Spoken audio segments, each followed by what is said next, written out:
Lakini radore maisha ni real. Ni spiritual. Kitegemea na kaji. Disho na kaji ni yulda alungana paula inirajo. Karo shindo na ina munai. Na ina munai ni ndo na ibungi alungana yuntoye. Ni bungi alkijanai. Neje ibayira ropa yalai. Ya ni may manipulate ake dola dotunga ni akoli no atamiyo. Yes. Dahil geji narigel del do no andi kembunga ake do ay bungen togi ni bige wishe. Yeah. Dodwa. Dahil no ko ignaje mere na rogi. Kedi kumogo jo mere. Kai gere. Edi no nyubo. Na malimu ajonge. Ne rabem kidito manyor. Nel do na ro nitiak. Nel do ndo nyobo ke janna yobo ne jogi hero kanyo na jinyamal ne jogi karan damnu ramatu ngaye enoshi. Kiro yene tido. Panyo fuge nyamalu na ke ndo ngala nari kogi. Ne shugu. Neri go yolo boni. Nyara bi jodo life is spiritual. Yes. Ore rana maisha ni ke dolda yore ni weji ke dia ito ke na idimata asisho tenko penki yange.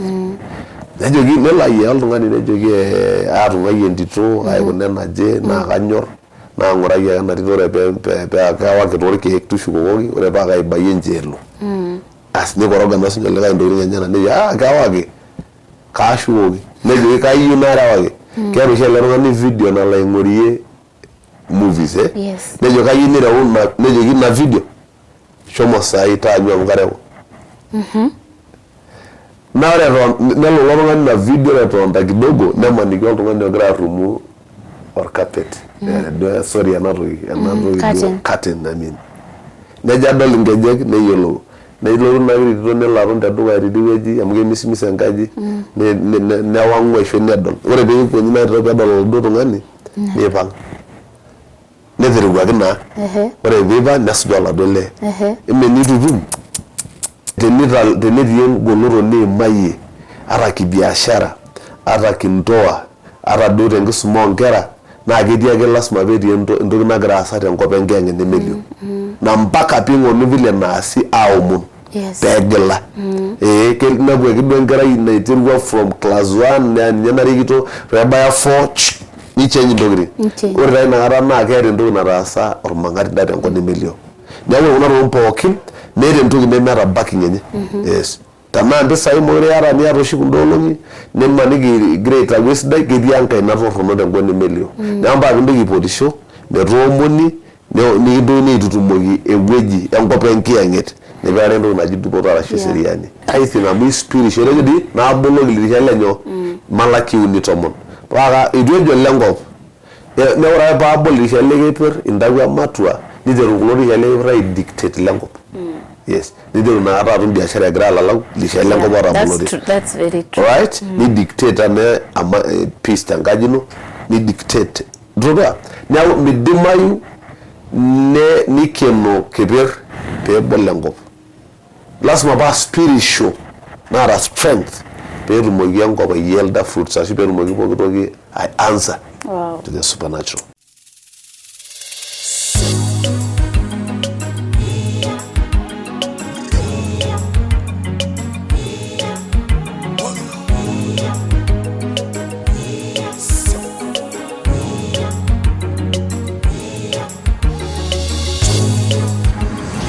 Mary Supet Show, inspiring lives.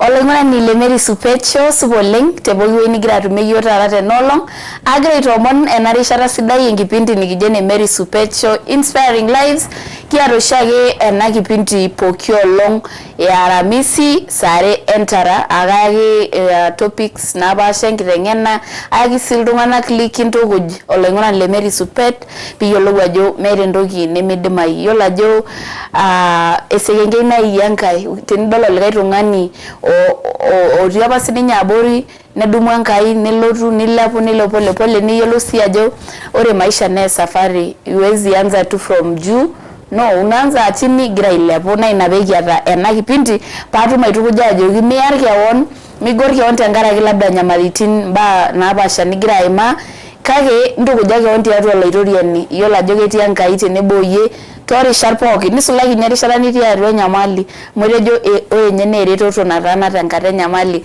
ashipa oleng amu ata mpapa tenewueji Bishop Simon Ray. I'm so happy Oroshage, he supported me hata before tukue na studio. Imagine ule abage mikiata studio ni posenya rende weji kanisa yenye nikias interview ndio huyu tu bado amekuja kwa studio and I am so happy. Ora long te kiata launch newo launch Emery Supetio ni yara bati de weji torpuruko. He was not preaching but he came to support me, imagine. Na support ore na studio ndolta yeti sinya support enye yeti orngore dilenya rende weji na akashipo leng na akanyor oleng baba leng kianget na akaloje itomona na rishata kigira bodugo kigira rara gwe magendo iraji life is spiritual yani ore nkishu na yani kiasa ndokitin tengobe ngianget pebonu aibala itanako lazima biyolo na amobe na yeti ndo nigira sakino labda erasa raba behind tengome melio newu agra light hormone our dad peru merorogi yo ashedota kemayana ngai tangaraki nafasi hadi siyo nani geyane enenkinga siole yeah amugra ready yo my build us in the ministry of ana show yo ngai yes nabo erogo po kingai loimoreta yok ne line ninga magipindi the way po kinegendai ore Emery Supetio na show ya nanagra amayane ltungana negi omunogi ye amen nero ne igilanga ya dumuni lo ne as denkinga sole tangarne Yesu nagaji miya bishara kelanga yare yo bi basa na enemolo maja shole ndi rai najor karibu leng sana igira naga lali yo amo yewo dubilo tuwa imaki life is spiritual ajore kishui na yani keja do spiritual lenke yani mbaya nkianget njesh oshinyen nara kumoko leng alango nara nikidolera ayuna ngasalo aitero sumo siratu bagoti ni weji amore nara na orapa kiasira ki the initial school ndo najo counseling na yare ndo najo general counseling na keji mesu musirat ni miomo ngore nara na egende maitumia because ore biblia na nye tools nikiana yes na ore beru mo ndo na no to orkitamanyi no lendo ni gwai magi kayini besu membugu ni joro korontio la dokoya bigitu mo yade jing na mbaya la yilanga ya mayend yote nolo amen ya matuare ore ile tomon okuni na galaisum nejo ninye amani kilimu neme tororei olimu engene atungani toningo yes kage tororei ototaka yok enkianget erawalikia nena enkianget lelo tunganak lenkianget bungrara yes yeah nero nando ni walimu na imanira nara jore nando ni gra imagine gijo life is spiritual negijozo orana ndo kare ndo na natural the natural ukawaida yes meneja elunga la kawaida kawara ulona la kawaida na buru ni dolta de ngop na gere nkaina na gra asisho de ngop ni melio na nyidi gijoro spiritual to ni ngoda na ewa dola mne jere jo sra ni nejo ore ngemo ne ilimu yo ne miro yage duo lolunga maki orota gdayo kage nkianget atawaliga na nkianget la lolunga lenyo lenkianget na ni gijo lolunga lenkianget na gara disinje mpaka lenda lo leme lola itorieni tonimo kai gasyo rombanyo enkianget tonimo ra na kayisina ni gwa bol kwanza rado ndo ni gwa peto kunono lenga yaro ni yo nedol ora wade biblia nevi olunga neju soul tonimo orgingi ninwe angai ya merase ngogi nyagu miro yangai tengop ne melio ore biingwa ne royu nedumunya na bolo soul tembugu ni jo Samuel aduko ya matu etikira Moiset ne la yaya angaisi ngoiboni tonimo mogure granga yiro yede ngonne melio in the spiritual, in the supernatural, in the realm of the spirit yetunga yangai no na biingwa angai olungani arashuna backing force niara enolo yuani enangai na yaku pesh ishalo de nago maji natural tonimo na ora bando ni asira ngide raba soul kirori ya bangai amura bangai na kirori ya laigwanak ndiange de rat tankop ne melio ni asando de nago ne gaja ona na arabi wenye ngai yankai nenye ni abu elerone ji soul kawaida Mungera? Nyago nyo, nyago mederide, ni mirori yankai, ni zero maisha nyadoyo. Ni bidibiro ya la ngurwayana spiritually. Tangop ne melio, engia olwani wata kenya engia ngemaje supernatural. Peru moge ngurarado pe magidi marabai atasa bar kulene na ngor itu yas. Ore gelo ni negwankaisi. Nejogi ayewo peke lepakinye Samuel. Samuel olobon lenga yolabodwa. Yes. Kayu nikilepakinye amu adung'ai Enkai mogira airorie. Mogira? Yeah. Mogira airorie netaana na kayu nikilepakinye Samuel paikilikuanishore. Tayiolo duo oltung'ani laijo ake duo iyie oitoki oloiboni. Ailepunye tenkop. Yeah. Ailepunye tenyo. Tenkop. Naa kayu nanu ilo ayiolou enkerai ajo kesipa oshi keetai ate sakut. Keetai mpaka irkuyantik loidim ataas ntokitin ni perform. Niasa ntokitin. Nilepunye menenga. Nilepunye. Ore ilo tung'ani tanakata nedumunye naa isi nejoki Saul ormutego kipikita. Emekijo pikiarr kajo paikilikuanishore ake duo Samuel amarung'ai Enkai. Eme nedumu entasat Samuel egirgirunye tenkop. Aipotu entasat etii nye naturally dolta. Kake keeta spiritual things naidim aimanipulata enkop enkiyang'et oloribu olobo lenkai. Naa nilepu Samuel. Nilepu naa niro Saul. Nejoki Samuel Saul kanyoo kiyie. Ama nikitung'ai Enkai kaa nanu ajoki. Tung'ayie mintoki aitanyamal. Neshuko Samuel alo airura. Yani oltung'ani ade otu apa nilepunyeki. Toning'o? Neeku ore naa oltung'ani likigira aduaya tenewueji epoito. Ake duo oltung'ani ishopito enkila naijo nenu. Kake ore ntokitin naasita naa nenking'asia amu keeta enkaina naikaja nagira airishaa. So kayieu nai nikipuo adol. Etii oltung'ani obo lemalimu. Neeku eton itu iliki yiok ina story naa kirori Enkai iltung'anak ata saizi. Mpaka saizi. Naa esingala Enkai kirori enaa ata nye duo iltung'anak ake duo tuseme wenye si pastors kirori ake Enkai sinche. Kayieu nai niyiolou entoki nabo ajo kitegemea ajo kitegemea ajo kaalo oshi itii. Toning'o? Yes. Amu keetai entoki naji supernatural. Not supernatural, it can be either of God or of Satan. Toning'o? Neeku ore tenakata iyie nekirori enkabila oltung'ani ligira esiai. Keetai iltung'anak le kawaida lemolo laitoriani nemolo ndaalo natural people. Neetai iltung'anak supernatural laa kidim atotoni oltung'ani uteo tenenelo Nigeria. Ore taisere inosita orgali tenkelapu are kawaida ake duo. Ore dolta inosita endaa ndiji ya kawaida kake keeta high spiritual force natii tedialo. So nijito live spiritual. Kidim oltung'ani atudumunye tanakata nilo Tanzania through uteo. Yiolo uteo? Enatoki kiti oshi naitobirieki. Yes. Yeah. Ketoni lasakutok nepuo nai Kitengela nepuo nai Nigeria neshukunye taisere enewueji. Neeku olderefai le matatu ake dolta. Neeku olikae maid enkaji naitukito. Kaya homo duo aikop neshukunye. Amu keeta a spiritual force nagira aikaja. Naa yiolo ajo keetai supernatural. Ore supernatural naa very powerful. Naa whether of God, godly or demonic. Ashu enonkiyang'eta, ashu enenkai. Naa kayieu sii niyiolou aitoki ajo ore pooki tanakata nagira aasa tenkop. Keeta orpiro ogira support. Keeta an altar. Ore tanakata iltung'anak pookin tanakata ntokitin nagira aasa naa keeta lasima peeta ewueji nagira aisosie engolon enye. Neeku kayieu niyiolou ajo spiritual maisha kake itegemea ajo ka supernatural egira aibung'are. Kenkai tenaa enoloiruani. Yes.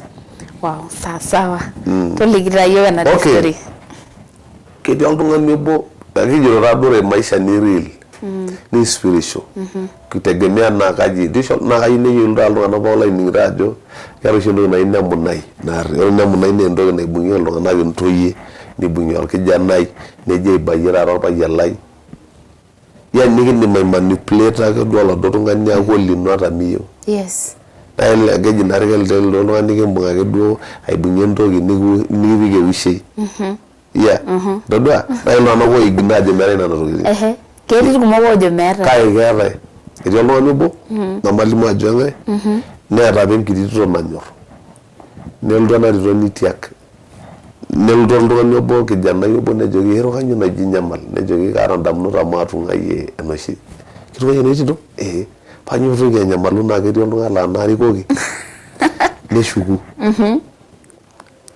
nerikoki oloiboni nyara nikijo duo life is spiritual ore taata maisha nikidolta yiok tenewueji ketii ai toki naidim ataasisho tenkop enkiyang'et nejoki nelo ayia oltung'ani nejoki atung'ayie entito aikuna enaje naa kanyorr naa ng'uraki ake ena tito ore pee kawaki toorkeek tushukokoki ore paa kaibayie ncheelo as nikoroga naa sinye likae ntokitin enyenak nejo kawaki kaashukoki nejoki kayieu narewaki keeta oshi ele tung'ani video nalo aing'orie movies nejo kayieu nireu nejoki ina video shomo saai taanyu amu kareu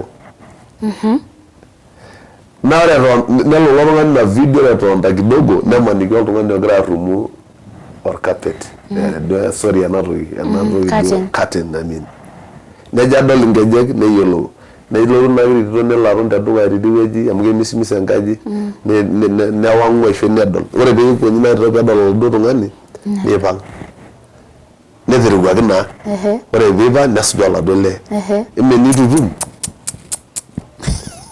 so ore kuna tokitin tanakata nikigira yiok aarare toning'o nikigira aarare kayieu niyiolou ajo ore marriage ni spiritual ore mpaka business ni spiritual biashara ore entoki naji matejo entoki naji akali ajo academic ni spiritual aya maing'urai sinye enkiyama ore piyiolou ajo spiritual oshi ntokitin pookin ketii oltung'ani ore apa Solomon peam inkituak nejoki Biblia nibelekeny inkituak oltau le Solomon nemekibelekenye tenkaraki kinyang'akita ntare ashu kewaita apuo mibelekenya oltau lenye te sipitali no keetu ake kila mtu anapita entoom enye nibelekenyi Solomon metotona na oshi pidol oltung'anak egira ntomonok ailepita tormarei ejito ore enaa peeyamisha ele kijanai ayam ena kitok moraa ninye le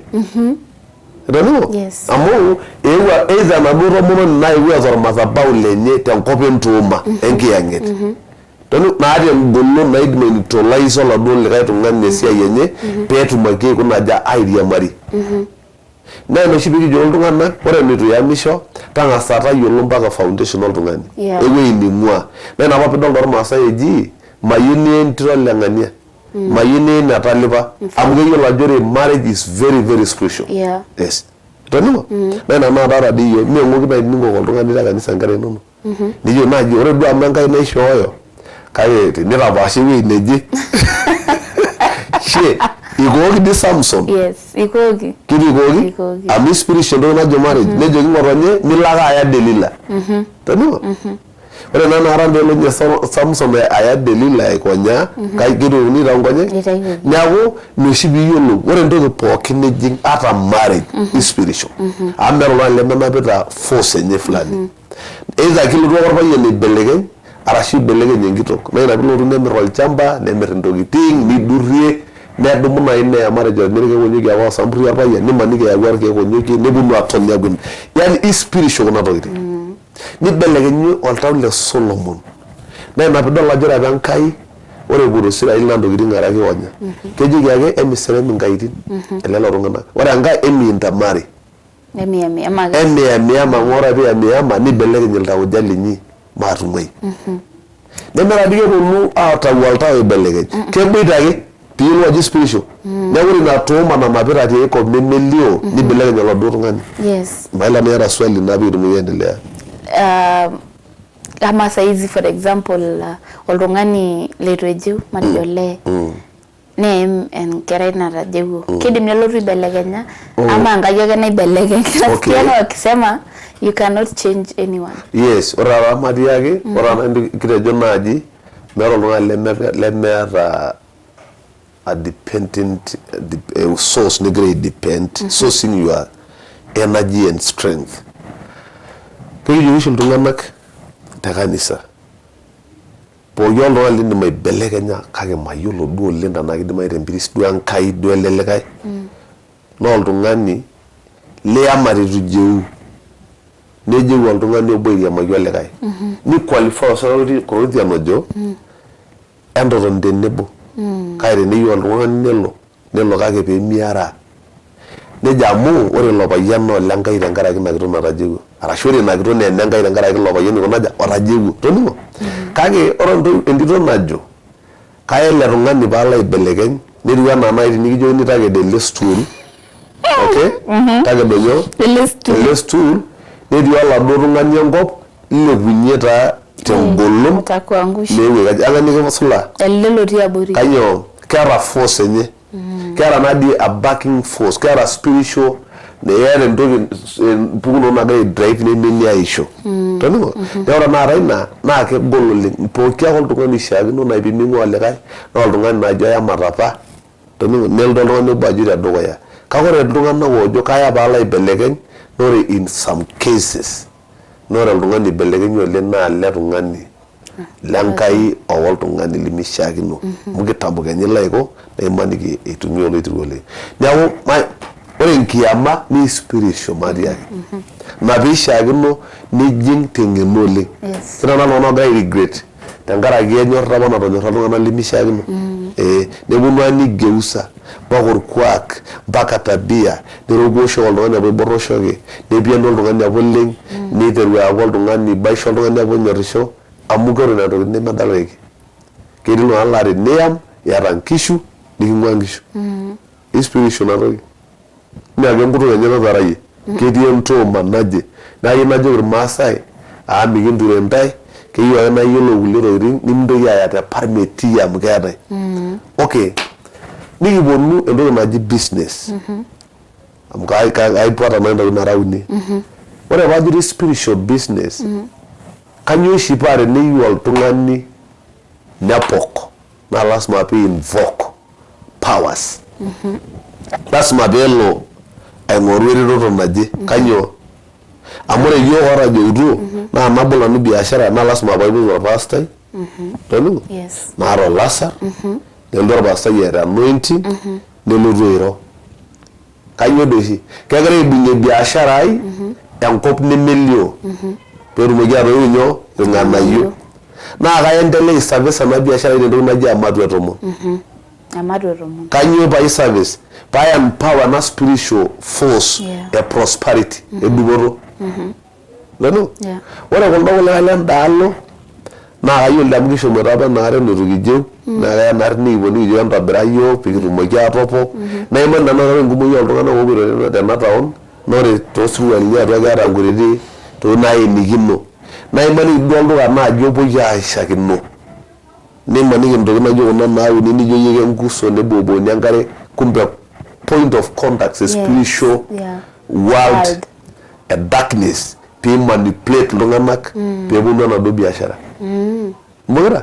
na ore biashara ni spiritual kanyioo paa pooki ake piasa nena tokitin naa tenara enda kias naasi ore sii apa tormaasai tenidurri aidurra nkang'itie piyiolo ajo spiritual kuna tokitin naa mpaka peepoi ninoki enkima toning'o medurrakini ate enkanyit inoki enkima airowuajie eton eitu ejing'i teboo nkishu ore ina naa dedication teboo nkishu yes niwanyaki apa iltung'anak enkai nejoki peemetumi ake iltung'anak loontalieng'o tembuku e Deuteronomy ashu loontasimi arashu loitalang' nkera enye enkima Deuteronomy I think 16 kalos ndaas taltanakata neeku ore kuna tokitin naa are biashara ni spiritual imesipa kesipa kabisa naa ina nare pidol ajo sinye niteru olayioni biashara nipot menye nejo yau nkaik enkerai ai nenotaki kama kuna amulak iyieu nikijoki nena kuti amulak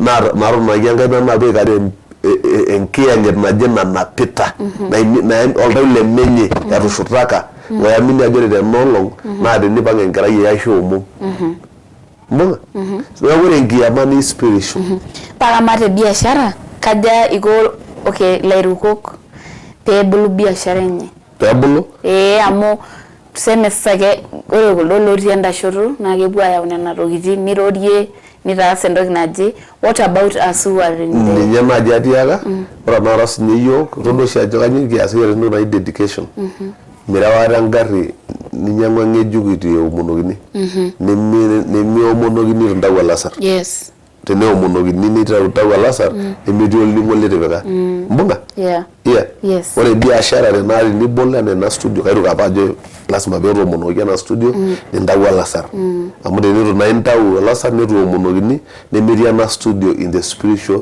metii tanakata a success mfano dagira ishoru kayiolo ajo taasa ninye amura ninye ntutero bishop odua miadimayu naa midimayu amu tenaa ena town netii iltung'anak laa nkera nje ishoitie peebol biashara nebol nena studios paa ilotu iyie oltung'ani casually ainyang'u lorikan nejing neripotuno orpriest oewuo airo ainvoke aikaja aitasur apik emayianata nitauni olasar nolo olasar nolning'o neeku mpaka kenya peegili telikae asar toning'ota neeku inatoki oshi pidol ilarikok kumok megira apok amu megira sinche aibung'ie biasharani enye enkop enkiyang'et edupoto meibung'ita meibung na ina pidol ajo ore taata Enkai nemeeta entoki naji ore te law naji law of success te biashara tina toma enkiyang'et e biashara na meeta entoki ore te law of success you can never receive something from nothing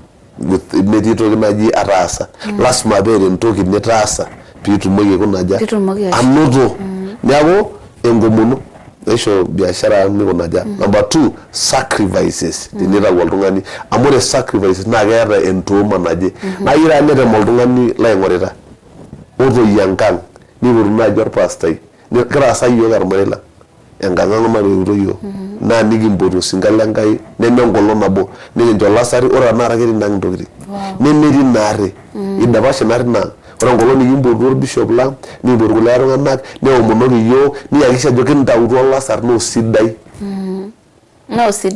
osidai ore taa inakata kinkonektate entooma spiritually a prosperity edupoto kitanara ore tanakata enkop nemelio in the realm of the spirit kentoki kumok nagira aasa nimikidolta yiok ore naadi ena studio tenidipi atoomonoki nitakini olasar neomoni nitari enopeny itau tithing neeku ore in the spiritual realm kifunction naja piti function tidie wueji entoki neshalu tene amu ore entoki naasa tenkop najo spiritual realm tidie akijape nemelio naa ninye naasa tenaabori neeku nja pinteru adol osina tenkang naa tidie iterua naa nja pinteru adol dupoto tenkang naa tenkop nemelio kunaja iterua na ina pidol keeta entoki naji invoking ore nara ancestral curses nena tokitin pookin naa enkop najo spiritual realm ikaja etii neeku nja pegira inflict enkang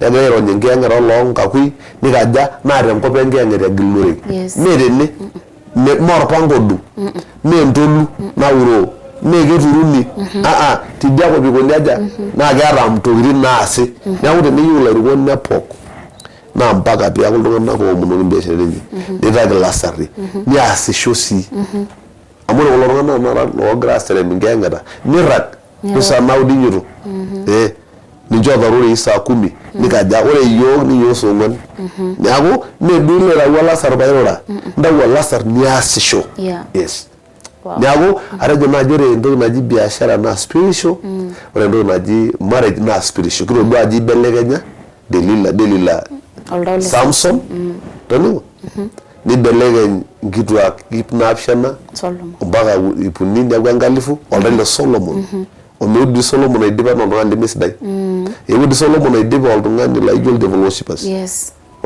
devil worshipper duo type of amu ore peelotu netuno ore enkitok nabo nayama nerikoki mpaka nitobir entoki naji enkai apa naji mayiolo ajo keji kagira arikino enkarna enkai naa mpaka ore olasar oitakini naa ntokitin are lasima piari nkera metuata Solomon in chapter 11 First Kings number 2 mpaka peelolotore ng'utunyi tilo madhabahu kerai ama yiolo ajo na ntoki naji eloloito na abomination menyeng'oki chukizo neeku itaasa ele tung'ani chukizo aya ore ninche onkera devil worshiping rai na era loiweke ikaja naa nkituak nainyala enkiyama toning'o maitoki ajo nkituak apa maardol tung'anak amu kadol enaa kagira ikaja ata sinyelewa matejo enkabila oltung'ani ling'o naja liyama So nabi kijo iltung'anak ore nteru biashara be very careful. Na keeta pooki consequences. Keeta duo entoki nayieu. Ore pia na shoto biashara ormang'atinda nikincho nena powers nikinkaja keeta ake entoki nilaaki baadaye nikintanyamal either peepuo nkera chulotu aidip tosina. Ore sinye naa lenkai naa keeta ake sinye laakinoto enye. Neeku keyieu nira oltung'ani oloiteru kuna tokitin ntoki aiteru biashara orajewuo hivyo. Nepuo oltung'ani ijo elo ninyang'u engari te Toyota Kenya nishori efunguo naa nereu duo nereyina. Niimunye kanisa metoomonokini ni connect in the spiritual realm. The spirit of God. Tewueji taata metaa ina nikimbung'ita. Amu ore naa metoomono orpastai naitaki olasar kairukitore enkirukoto ajo tenaari nemekure duo exist tenkop in the natural. Era ketii supernatural. Jina idim oltung'ani atabolo biashara o milioni uni nimipotu orpastai metoomonoki. Ore kulo tung'anak naa mpaka piipotu iltung'anak lenye nishooyo nkera paa kishori powers aididikitaki biashara. Now spiritual kuna tokitin pookin nidolta. Ore naa biashara nidolta tekuna kitengela kishu pookin in the spiritual realm. Meleleku biashara nemeeta olopeny. Atejo nemeeta either enkai arashu oloitirua. Nemeeta olopeny. Nagira Kenya ati. Natii ake duo surviving nemeeta oltung'ani oji etoomonoko meeta entoki naji itakieki olasar meeta entoki naji nejia. Number 3, academic spiritual. Keeta oshi ewueji nebaya enkisuma nibelekeny oltau loltung'ani. How? Ore kulo tung'anak ojo atheist opuo ometejo meeta enkai kulo professors nemekeotiki. Itu apa iteru anya enkai eton etii no primary level. Keeta ewueji realm nabaiki enkisuma omikindivata. Na ina pejo Solomon ore enkisuma toombukuui kumok naa keyakisho. Dado? Mala naitodua kulo tung'anak pookin naa kapaliki taado ajo keya ninepu oltung'ani isuma keeku ake duo enkisuma ake nkiro yiolo ore pidol enkishopo enye nidol nkituak tokitin ifani neoro nkang'itie neeku embuku ake ibung'ita kitadamuni endaa. Ketii ai kijape enye etii. Atum erasa lamayiolo liajilani eji mbaa peponunui aapurr embuku damu endaa. Amu tenelotu peetum embuku tine neton saayuni.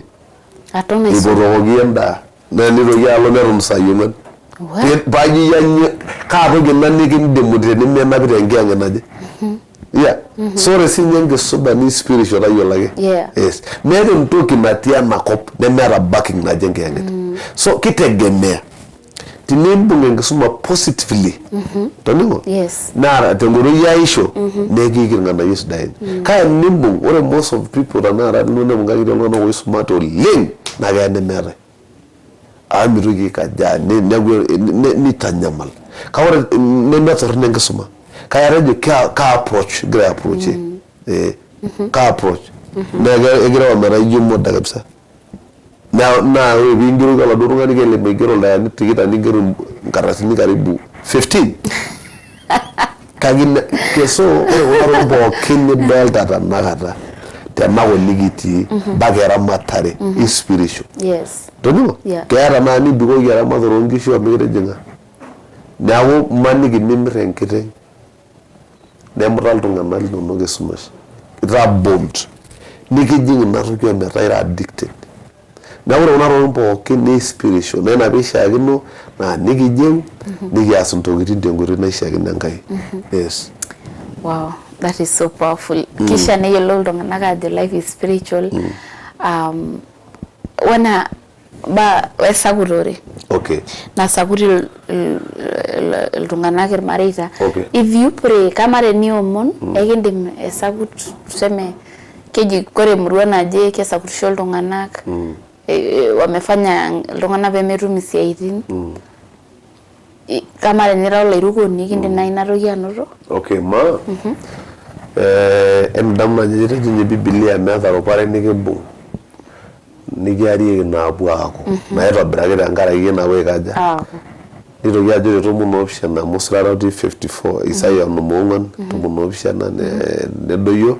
Nitoki ajo naa ina enjung'ore ore pooki ng'ejep likidumakino naa kitokorroni. Neja amu ina enjung'ore oosinyat lainei. Kereja? Ina enjung'ore oosinyat lainei. Mee oloing'ok lainei. nditayiolo edishanaro naji salvation na one ekincho entoki naji identity. Nalo ore identity ora na yenera enenga naji enole singira kawore by birth na identity a bishop Kereku. Yes. Ayiri ndogi ni meglayo gara meglayo ara relationship kaide mainyala fellowship. Yeah. Nore no no relationship engai ni miarayu. Ora nara ni ngusaita ngawo do na inisho moldungani nikinyale amajire no lesingira amayu na pinpoint. Enare jonaji donisho rientito nebo yinyal. Na imi ngayo do munyanga nyenye itetea. Kanyo itu na regular relationship ekinjori ake doyie shomo enchula shomo tushula yelda mari nderu si relationship no eleja kaire ni nguse damu prodigal son. Yeah. Ore prodigal son bingu amenye na enchula ake fellowship ayiru ngai kawo relationship na intact. Kana kanabo. Ore beshugunye na kerejo getua etopiwo itu omunulok jana kerejo ake mintoki itaa joy marotiwo nejoki ngara yiyema matwani kunaja netopiwo na fellowship ake tobiraki me relationship. Nyaku ore ntonga pokon ora shuru disiankai ni miarayu. Yes. Nikaja ore bindo yisumu Isaia onomongono dinilorgere le tomono miet nejore pokon likidumakino nejo me anani ngwaina. Either the sabut era the nyo nejo me anani ngwa nejo na aka barara tenkaraki ora no ni dimatejo nji no oltungani liripande bankai ewu shia sabut ebung lo sol nebunu ebung lo Solomon ana lo bimwa cover kana ino na grada ni awo kaya salvation no salvation na identity genjo enjo dara biya we dara sonship or missionary langai ora rabi loru neweji na ara ndo na spiritual covering. Yes. Na mpaka pia oltungani mpaka lengeange niyo lrisi ajiru kite enkai ndim atoomono ora ba Daudi agira so lengurejo pia nekwata ne Samuel ore pele ne Samuel njo so la suja ore ba suja ne lo so leweji ni slay ngite enkai mpaka ni raungilani. Ora ina na spiritual covering. Ralo na kumoleng na imani gara me covered. Yeah. Amme yolo nyankai. Nenera si the spiritual father so mono. Two, nimira uro sidina imara jodo ndo ngishoro. Nyawo gimani rano ngani etienne neti kanisa. Ege na ina gara. Kai once you are of God. Irolo la doriyen.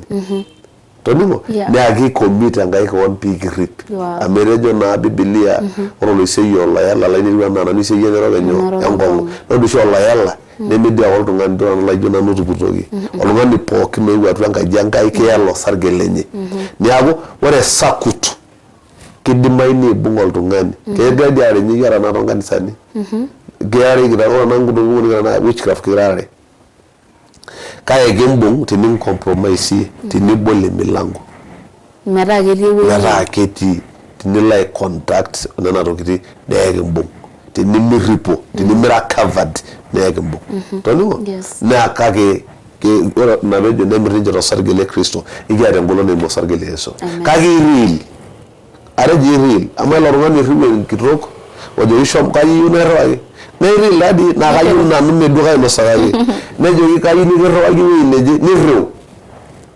Do you think you need to marry laro real kawra wan jelle lo na eto medi me sia yanga yorno lo be wul lo na gaje ne na teniare na ro ni midem kaga yake ndem ora mama ko na to yokumo na ne wadi kita mama ni ringi engi amane men nyaba na yo ki manipulate yete witchcraft na kizo namba kulle de do lo la etoru group yani temore ne miyolo ninye kufumba macho tu witchcraft so it is real kagera na iribota jewu yara spiritual cover ninda udo ya madu inetomo na ra ngore mpesa inono na akiripo kedi arolingo na ngende mu witchcraft ame madu romon amado lo shirugule rongana gejo ere madu romon ndima yake nkiera kishin ati me lazima ba kanisa ya what do you say on that? Oh okay.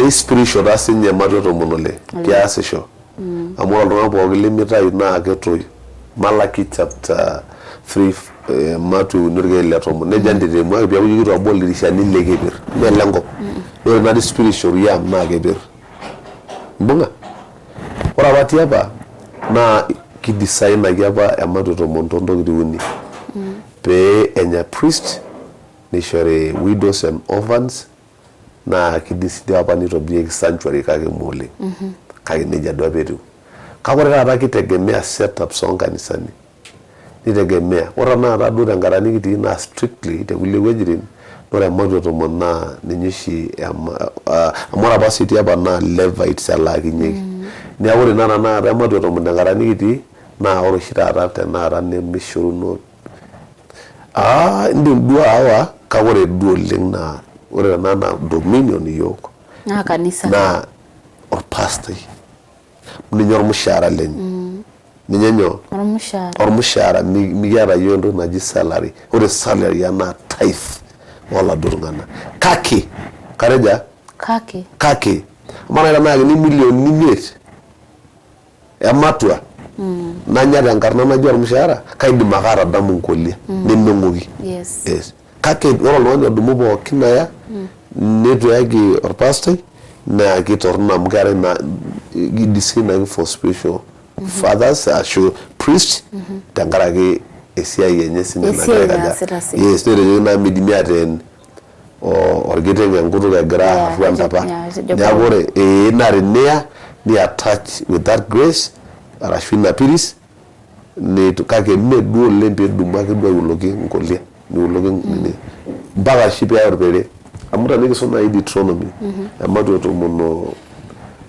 ke grind le amgara la yake na jo biblia njero amadu to mon redeema te netinya nkona lakwa timira owe weji neti ankarnai na na tegalaga ora na ra yeme na yo city yeah neti anga ya domi we neti na neti ta na ankarna ewe ne regula ngai bila seremi na ore tithe no na lasma ba inelo yes amunne na kanisa nigre gaja ne weje de gelu anga yangarna ne awore sa na rogo na ji tithing amu spiritual na mama yini kan divert na do topic ni kiti aga na ji live spiritual amu ke sabu sininye ne tithe na topic yes ore na ji tithing amu spiritual ngidi na abolo gili helenyo Malaki unitomon waga idwejo lengo ne ora ba abolo helege per indawa matwa ni de rugulori helege right dictate lengo yes they do na aba biashara grala law lishele ngo bara bulodi that's very true right ni dictator ne ama peace tangajino ni dictate droga now midimayu ne nikeno keber pe bolengo lasma ba spiritual na ra strength pe rumoyango ba yelda fruits asi pe rumogi pogotogi I answer to the supernatural yes ikiendelea ye ona live spiritual amara maswali kumoke tithe ka amu ore kulo tung'anak wengi sana ama nemeyolo the importance of removing tithe yes ke spiritual de kule ikigira ya kilungana minosa and nishagina mpaka nye kwanza shipi at a place to take lasma be a place lasma ina wale tithe ni mendo gina kuye do ananga arashu aisambasa lasma pera it's a law yes nera procedure na suje toningo nera tithe mara utatu nera tithe na accrue from your land nera tithe na accrue from your marriage and mbisai na right tithe na accrue from your heads actual livestock hiyo raya okay ndio kajo bila smart on na bugu 12:11 bila tithing ni ngigilanga na mato monare ngile to muno bomba to monare ewe ajoge jore mato to mona pe ne we na regilwa yes mara kiti ankarna imila seremi ya mishori ore duo len tithing ne we ne ankarna ngai we gaja abek the sanctuary the pastor samgana bira na ni orma da bawo so na ngire jo we unaro ina kiasa tenkop ne melio mana na ngare ne belega nya gengeno na ngira jo ulorunga mak olenkai warayo tenetii engoloto niimayie ata kibiashara ata kintoa ata duo tenkisuma oonkera naa ketii ake lasima peetii entoki nagira aasa tenkop enkiyang'et nemelio na mpaka piing'onu vile naasi aomon peegila nepu ake duo enkerai naiterua from class 1 ninye narikito peebaya 4 nichange intokitin ore taa inakata naa keeta entoki nataasa ormang'ati daa tenkop nemelio neeku kuna tokitin pookin meeta entoki nemeeta backing enye tanaa mpisai mokure iyata niata oshi kunda olong'i nimaniki igira aitayu esidai ketii enkae natorrono tenkop nemelio neeku mpaka pintoki aipotisho metoomoni nikintokini aitutumoki ewueji enkop enkiyang'et nipikaki entoki naji dupoto arashu eseriani. Wow. Yes. Kigira apuo dukuya mayiolo tenaa keton etii entoki nigira aponiki. Unless tenekinkilikuan. Ara taake nanu maswali kumok especially on tithe amu it is spiritual na kegira lelero kumok arashu alaikino wanashindwa ama kedol enaa kegol kejo tenaishoya namatwa tomon na kalau ropiani kake you najoki melau by the way kore ake piira consistent nintayu amatwa tomon na ikiboloki enkai milangoni ekeper neeku enyito enchom enyitenda utu ematwa tomon usiulize inaenda wapi as long as you're giving out in church enter you and your life will always prosper. Yeah. Orara kejoro lengai tembuku nikijo Psalms. Yes. Orgerembe lengai mala naa kekiwaita ena toki metaa ene kanisa oleng amu ketii iltung'anak ning'or ejo ama sirat ijo itipika sirat oleng nemeru ake kishaakino etejo 126 Psalms 126 etejo pooki ng'ae olaunisho torkiyo naa kisambu toompukunot enye eng'ida na ore oshi tithing naa entoki naa melelek taadoi nemeitishipisho kake ore the more niendelea oltung'ani aunisho telelo kiyo na isampu toompukunot enye eng'ida. Number 2 ore tithe neme entoki naji optional, no, it's a command. Ore oshi command na you act upon. Yes. Okay? Amu teneitu yes netaa disobey na ore ake pi violate covenant nimintoki apok neeku taa ina toki either iyieu omeyieu osesen lino you must try piitumoki practice meeta ina oshi enkai naa mi compromise enkai oroi lenye ata kinyor ekilau neninko tenikimayian amu ketii nimikira aitabaya neeku ore matwa tomon naa entoki na it's a command kejo di Biblia pay toningo kejo di nye bring pay ore entoki naji pay naa entoki naa neneking'a entoki pay tala iyau so ore naa naji amatwa tomon naa entoki sidai kake lasima naa sheria naa njera hii practice metaa iyata ake embukuno tenilo simala pikitamayiana iltung'anak make sure ajo tenaa nkeek tomon ore enchata nepiki kando ore enewueji tenepuoni peas enkai nai matejo amu elotu enkai aret teneeta entoki naji YouTube etaa ileputwa entoki naatumi naa iyakikisha ajo tematwa tomon itakoki ore ake pias nejia ninteru connect ena biashara ino niconnect maisha in the spiritual realm the spiritual realm enkai ninteru function ore ake peelo ena biashara enkop nemelio enkai negolu tenao mitoki idimunoi mitoki idimunoi amu meeta oltung'ani lemeeta backing force enye tenkop. Na ore politicians kumok oleng nimaniki meeta olemelo contact loibono peetumoki anoto influence neeku ore piitashe ara ninye oloitwa piitobiraki irbarabarani last time 5 years ago nimaniki ake duo ara piitashe ake etabawua siasa aira ake nabo nemilindae ninchosho kura amu keeta aitoki nagira aikaja neeku ayieu nining'u ajo life is governed by the supernatural ore enkishui pookin tenakata nikiata naa ore entoki naitore naa supernatural pooki tenakata enkishui nigira aas oltung'ani neeku nche ake teneira olormang'ani noshi peepuo iltung'anak aing'oru airorie irmene lasauto peetumoki anoto naa engolon tejo hoo naigavanie life ena nikidolta. Ama na teneipotu oltung'ani oloiboni but ma lenkai but anajifanya ni wa Mungu nelotu ajoki taasa ntokitin mtu akona shida kake itayio lasar itayio loiboni neyieu nekordu enkai but in real sense this is not the true prophet of God. Okay. Hiyo altar ita break because of the faith of this person, ama what will happen? Ma, erejo rembugu Yakobo, nejo mere njoro na idi maishoro ngariak luatari, enaisuku tena melok.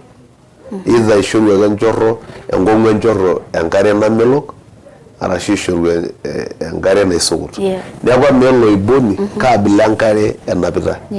Tenake is directed to God, tenaa oltung'ani la oriented to God, na oltung'ani omayiana, na kesidai ele madhabahu lele tung'ani amu ewe so sidai.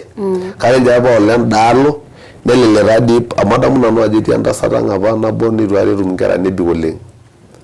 Nebik taadii nebik oleng. Neponunui aitobirr. Naa nitobirr mayiolo taadii kitobira naaduo nening eji neisho. Kake makira nanu ajo ilo tung'ani toisho. Katejo ake duo enkare enye naewuo. Fama nena kera natoiwuo amu ilo tung'ani itobira demons. They are not. They are children. Mee naanyu ishorua.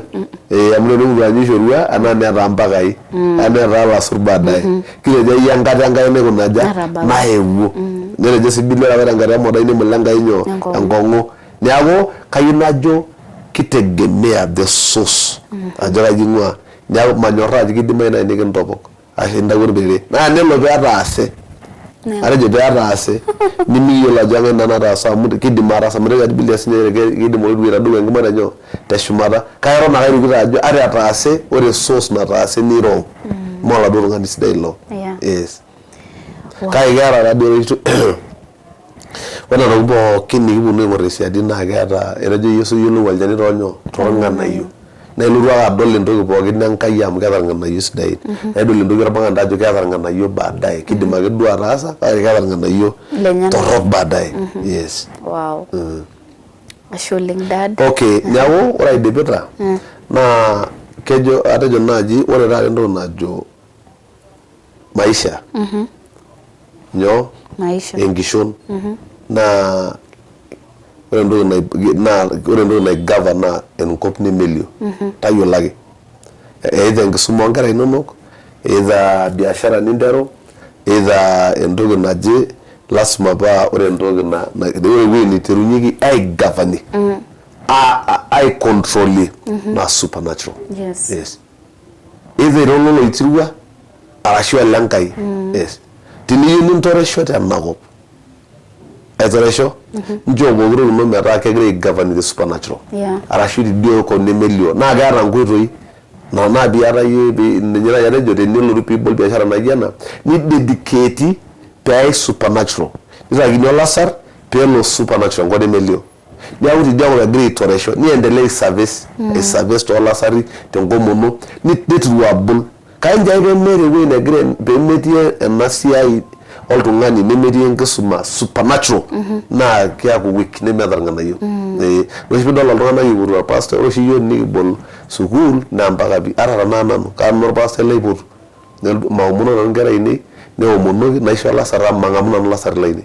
Ore ake paisho nairuk ajo ore tena saa awa nkera ainei enkop nemelio tenkisuma. Yaisho. Naa kitoresho nkera ainei eimu enkisuma.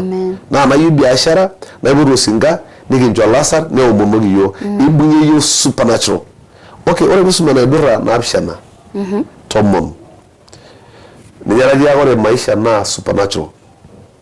Kigovern maisha na idia kone milioni nagira aikaja erishaa. Nejo nelo Musa o Aaron enetii Farao nias enaa enaitanapisho olaruyiani nenang'aki Aaron ina ng'udi enye enkop tedukuya Farao osinka lenyena niaku nang'udi olasurai. Fikiria sina ina ng'udi. Kai iko piaku ng'udi olasurai.